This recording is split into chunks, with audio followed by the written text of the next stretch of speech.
It's 2026, the holidays are over, which in my book means one thing and one thing only. It's time to lock in, ditch the blowouts, and start training our wavy curly hair for spring and summer. Speaking from experience, the last thing you want to do is head into spring and summer and not have a curl routine locked down, because you're wasting so many of your days trying to figure it out when you could have had amazing hair the entire time. And let me tell you, those blowouts you've been doing, let's just say your curl pattern might not still be the same as it was before you started blowout season. So best to prepare now and figure out what your hair needs. And if you have no idea where to start, this is what you're gonna do. Step 1 is you're going to detox your hair with some sort of detox shampoo. Just let it air dry. Just brush it out, let it air dry, no product, and see what it looks like bare. You wanna get a good idea of the current state of your hair. Next, if you're someone who in general finds it hard to lock down a curly hair routine, make sure you're following routines by people that have similar hair types as you, not necessarily your favorite curly wavy hair creators, because although we all have the inspo of what we want, that doesn't necessarily mean that's what your hair is capable of doing or will look like in the end. You got to be a little realistic. Like me, for example, I do bleach my hair, so if you're someone who bleaches your hair, I might be a good reference because it might be a little bit similar.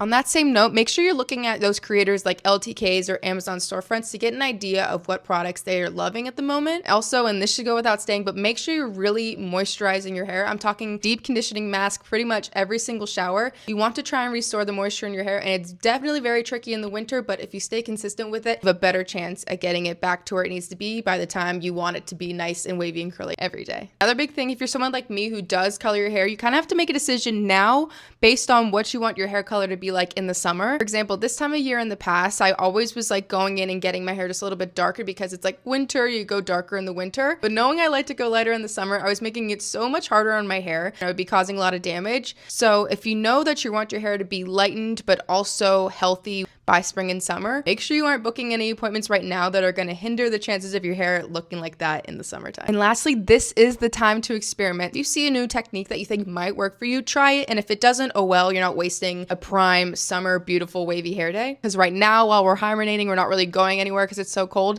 This is the time to try out the crazy hairstyles and crazy techniques, and just to see. My curly routine has only gotten better when trying out new different things. But curlies, this is your sign to start the transition right now so you can have perfect hair days all of spring and summer. I promise you, you will thank me later.